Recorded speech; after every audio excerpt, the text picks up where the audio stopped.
A few years ago, I lost thousands of pounds running Facebook ads and I thought I was doing everything right. Obviously, turned out that I wasn't. And I want to show you 5 mistakes that you need to avoid because I want to save you some money, man. I want to save you some moolah. Facebook ads can be really, really profitable for your business, but it can also be the fastest way to waste your budget. And over the last 4.5 years, I've spent well over £100,000 on Facebook ads. So I've got a lot of things that I've learned in that time frame. And ultimately, when you spend more, you learn more. And as I break down these 5 mistakes, there's one in particular that even experienced marketers are still making, and it really ruins their conversion rates. So the best way for me to get started with the first mistake is, well, think about it like this.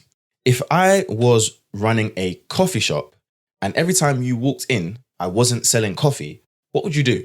I would hope that you wouldn't come back.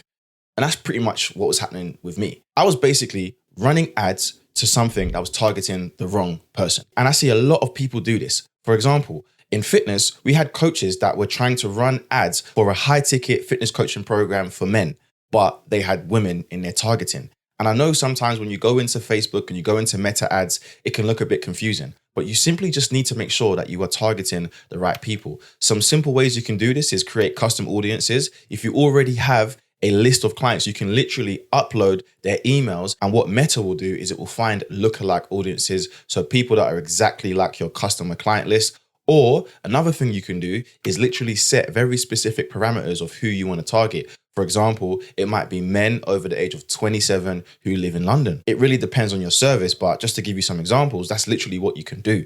So the very, very first thing you need to fix is your targeting. Although Meta has really great broad targeting and the AI algorithm will find the clients that you want, you need to make sure that you actually set hard parameters for certain things, especially if you have a service that's determined by age or gender or location. Please get that right, because you do not want to be running ads in Mexico when you sell a service in London.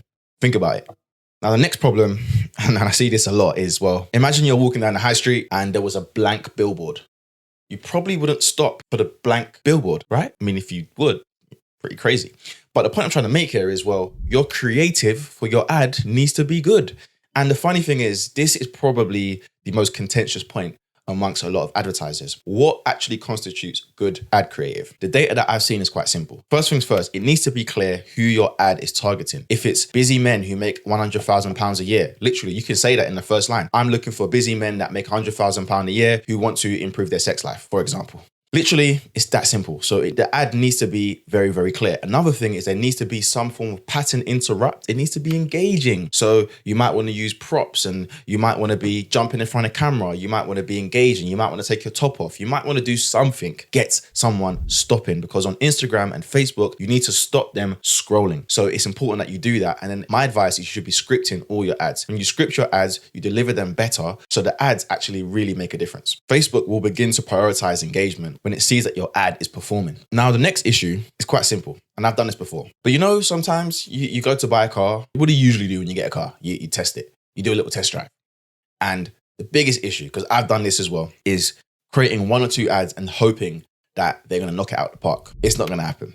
You should be testing a variety of creative every single time you're about to launch some ads. My personal preference is to have 5 to 10 ads every time I do a campaign, so I can just pull one in, pull one out, pull one in, pull one out, pull one in, pull one out, because sometimes the ads do not perform. And if an ad doesn't perform, it might just be a slight variation to change that. So it's very important that you test multiple ads at the same time, and you also test different copy, different headlines, just so that you can see what works. Because sometimes it's just getting the right formula that makes the biggest difference when it comes to running your ads. So quite simple advice here, but you need to be testing loads of creative. And for me to give you a hard rule on this, I keep it simple. Test 5 to 10 creatives per campaign so you can see what's working. Once you find the one that's working, you scale the ad spend on that. And we have a system now where we turn test campaigns into scaled campaigns rather than making a new campaign, because I don't think that works very well, because you have to train the algorithm all over again. So it's very, very simple, and it works beautifully. Now, you may not know this, but there's research that shows that people need to see an ad 7 times before they make a decision and make a purchase or book a sales call. So with that being said, think about what you're doing with your ads right now. The mistake you're probably making is you're not retargeting. And I love retargeting because it's a cheap way to get people back involved in your service and in your world. And the way that we do it is quite simple. And the mistake I've made in the past is not doing it. All you need to do is, if you're running a campaign, let's say you're an expert consultant helping people with raising their kids. Let's just say you teach people how to raise their kids better, right? And you're running a training course on how to raise your kids more effectively. And you've got a simple ad that goes out, you collect an email or phone number. You get all these people that come in, but they don't buy straight away. They don't book a call. Great.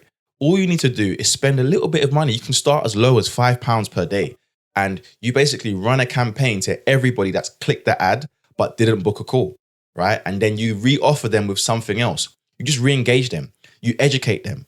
And the way that you do that is you have a different offer. So it might be a free guide. It might be a YouTube video. It might be testimonials. You just have to retouch with them. I've actually got a full-scale video on retargeting techniques. I'll put it in the description. But all you need to do is retarget. And you can start as low as £5 a day, because your top of funnel campaign may not be that expensive. So you don't need to spend too much money on this. But this is so powerful because it's creating multiple touch points with someone that doesn't know you. One thing you have to bear in mind with ads is these people don't know you. So you have to be comfortable to get back in front of them and just pay for it. Patience makes profit. That's how I see it. Now, this last point is very, very important. And this is where I see a lot of business owners and experts failing. You see, sometimes in life, you have to kind of let things go for them to flourish. But when we run ads, we get in our head that we need to check the ad every 2 days or every hour. No, you can't do that. And the biggest mistake we make is we kill ads too early before they start to see success. Facebook has an algorithm. Instagram has an algorithm. When Meta are putting your ads out, they have to accumulate data, and it takes time. It does not happen overnight. Our testing periods are anything from 3 to 5 days. Sometimes we'll push it to 7. And there's so many layers of feedback that you need. You need to check, what's your cost per lead? Are the leads good quality? How many are booking calls? How many of those book calls turn into sales? Sometimes if you just kill an ad way too early, you can't see all of that.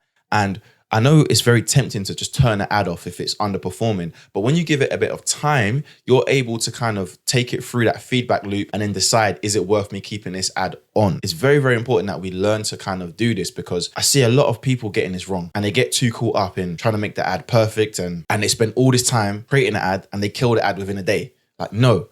Don't be so granular. You got to give it some time. Let the ad do its magic. Let Facebook do its magic. And then after 5 days, if your KPIs are way out of line and you're paying 500 quid for a lead and it's not worth it, then yeah, of course, you might have to turn it off. But give it some time, man. Let it breathe a little bit. So those are the 5 mistakes that I made and that most business owners are making. Imagine a world where you run Facebook ads and for every £1 you put in, you make back £5 or £10 or £2 or £3, whatever it is. That's a good place to be, right? No more wasted budgets, no more frustrations. It's just clarity. Well, look, if you want my free Facebook ads masterclass, I've actually put the link in the description. I basically break down how we run campaigns. It's a 28-minute training, so it is in depth. It's quite simple, but you need to make sure that you're in the right place to invest in your advertising to make it make sense. The link to the description is completely free. All I ask for is your email and your phone number, and it's all yours, because I'm going to send you emails after I give it to you. Yes. Bye.